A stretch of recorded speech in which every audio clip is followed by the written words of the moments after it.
Surely, when you think of teenage love stories, you wouldn't imagine that a disease could change the course of a relationship. This story begins in a normal high school. Raymond, a 15-year-old boy, is walking through the halls looking among the classrooms. He arrives to his math class. His clothes are a little wrinkled, and his hair is a little tousled. When he enters the classroom, both the teacher and his classmates see how he looks and laugh at his appearance. This doesn't matter to the boy, who considers himself normal, not popular. He doesn't usually intervene much in class, but he likes to make his classmates laugh. At that moment, he just laughs with his classmates while he fixes his shirt and hair and directs his gaze towards a girl who laughed unconsciously. This girl is named Sabrina, and she's been Raymond's secret crush since the 4th grade, and he's never confessed his love to her. Sabrina is a normal girl. She's friends with the popular kids at school, but she has a unique personality. She gets along well with most of the class, but she was still a little insecure. Sometimes she was afraid that her friends would judge her or laugh at her. Sabrina has good grades, and she wore her light brown hair straight and loose. Sabrina often had dizzy spells, but her friends would tell her that it was just stress. Now Raymond is tall with curly hair, a little nerdy. He doesn't have an ideal physique for many young girls, but he's very passionate.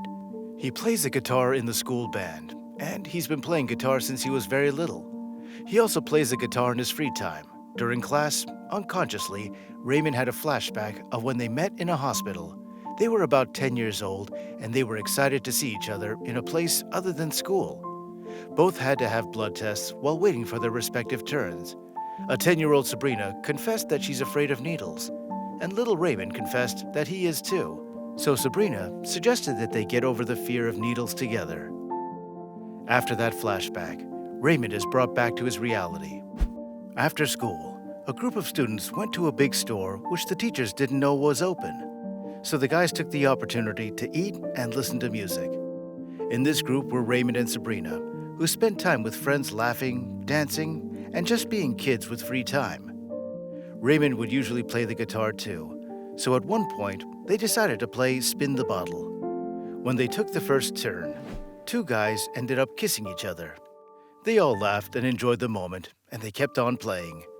At the second turn, when Sabrina's turn came up, the bottle pointed to Raymond, who acted as normal as possible, and then they had their first kiss. Just a couple of seconds. They were interrupted by a teacher who scolded them, and before Raymond and Sabrina could do anything, they realized that their other classmates had escaped, and they only took these 2 into detention. While they were waiting in the hallway, they barely exchanged words. At that moment, Raymond didn't want to say something stupid in front of Sabrina, but he did think out loud that he was worried about getting kicked out of the school band. To this, Sabrina felt guilty and assured him that she would admit to all the blame, to which Raymond replied that she didn't need to do that. So Sabrina, after waiting for a long time, asked Raymond if he wanted to leave. Raymond said to her yes, thinking she meant leaving the hallway, but Sabrina told him that he has to trust her. So she took him by the hand, and they snuck out of the school and headed for a cathedral nearby. They both spent a magical moment. They joked about their reactions when the teacher saw them, about the song she likes, all while they were walking around the place. Raymond found a guitar and played it for Sabrina. She told him that he has a talent, and she told him that he should enter the spring music contest that's going to be held at the auditorium. Raymond nodded and said that he'll think about it, and then Raymond let it slip. He confessed that he liked spending time with her, and that she looked pretty. A little nervous, he confessed that she was his crush since 4th grade. The girl laughed and thanked him for the compliments, but she clarified that she can't be in a relationship at that moment. At this point, Raymond tried to de-escalate the situation and clarified that he wasn't looking for a love relationship either, although deep down, he wanted to tell her that she was the most beautiful girl he had ever seen. After a while, they decided to go back to school. Their punishments were different, and they had to stay after to help the other teachers, so they weren't able to spend the punishment time together. Days later, Raymond met Sabrina in the hallway. Raymond wanted to talk to her, but when he saw her, he couldn't hide the sparkle in his eyes, nor his nervous smile. But Sabrina didn't look interested in talking to him, and confessed to him that she had bad grades, and she was worried because she studied a lot, and at the time of the exams, she forgot the things that she studied, and she was unable to do well. Raymond understood her and told her that he could help her study, so they would spend their break times in the library.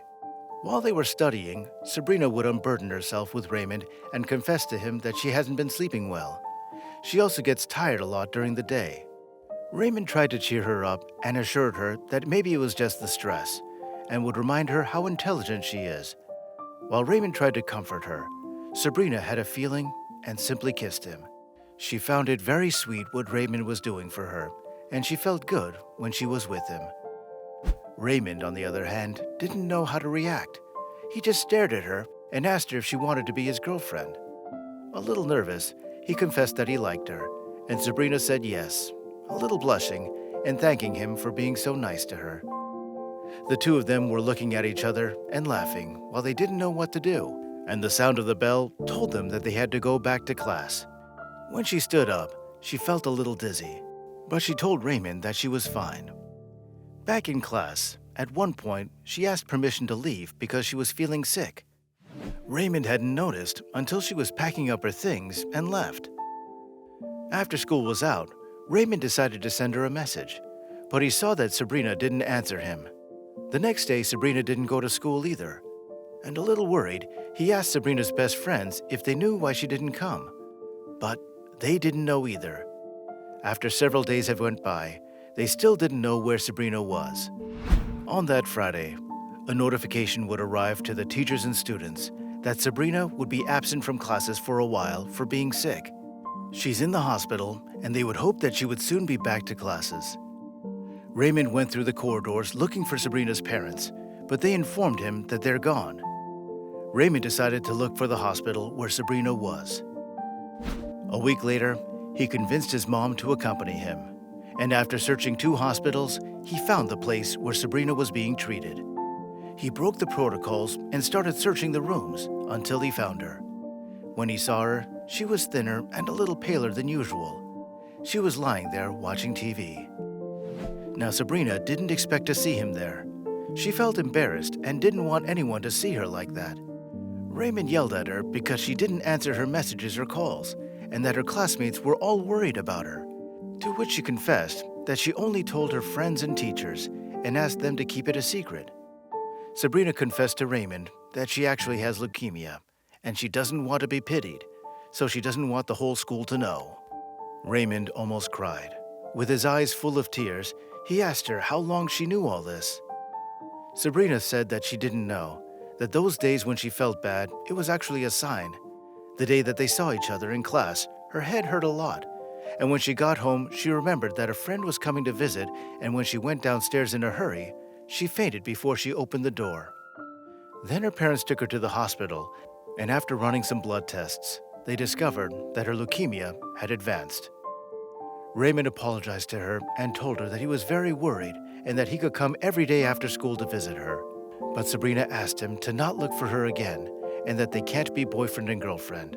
She didn't want him to be with her out of pity and that she would go back to class when she was undergoing treatment. Raymond didn't want to leave her alone and reminded her that he loved her very much and wanted to be with her in this battle. After a nurse convinced him to leave the room, Raymond went home. His mother didn't know what to say to him, but encouraged him and reminded him that he couldn't tell other people. It had been a month since Sabrina had been out of school. Raymond missed her more and more.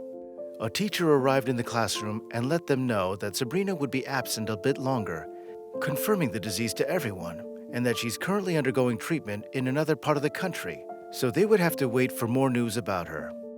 Sabrina decided to leave social media for a while, so it was difficult to communicate with her directly. Now more than 2 months had passed. Raymond no longer tried to communicate with Sabrina. Her best friends usually talked to her mother and only told Raymond that everything remained the same. Now one day, Raymond was late for class, and while he was walking down the hallway, he saw the language teacher in front of the door, and there he saw her. She was standing there about to enter her classroom. A little thinner, and she was wearing a cap on her head, a sign that she had lost her hair. But to him, she still looked beautiful. He decided to wait for her to enter the classroom and messed up his clothes and hair.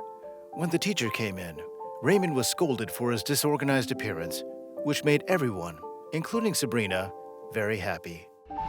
Then Raymond and his classmates found out that Sabrina would come to school for a few days to resume the school year. She said that she missed going to school, which made Raymond very happy, but he didn't want to bother her because she just looked so happy to see her friends again. So he approached them to see if they would attend his audition at the talent concert at the big auditorium, to which Sabrina and her friends would say yes. As Raymond was walking away, he overheard Sabrina's mother and a teacher talking. They came back because they could no longer continue chemotherapy in another state. It was just too expensive, so they were looking for other ways to make ends meet. And this broke Raymond's heart. Now Raymond couldn't do much, but he would look for ways to help Sabrina's family. The day finally arrived, and many young people participated in the contest, and it was announced that the next participant would be Raymond. In the audience were his friends, and among them, Sabrina. When they turned on the lights, only Raymond stood on stage wearing a hoodie. With his guitar in his hand, he started singing. Now the audience at this point could only see his face. Now as he continued to play the guitar and sing, when he got to the chorus, he surprised the audience by taking off his hoodie and revealing that he had shaved his whole head. And now, the rest of the stage lights flicked on, and the entire school band was seen accompanying him, continuing to sing the song. And everyone in the audience leapt to their feet. Sabrina was in tears. The presentation was dedicated to her. Raymond won the contest and decided that all the winnings would be given to Sabrina, who could not believe it. Now I wish I could say it was happily ever after, but Sabrina's life would have more ups and downs. But it was this act of Raymond that won her heart, because she would know that there are still many beautiful things in life, and the most beautiful is love. Thank you very much for watching till the end of this video. Share it with somebody you care about and want to inspire. And if you would be so kind, subscribe to our channel and hit that notification bell. Thanks for watching, and we hope to see you soon.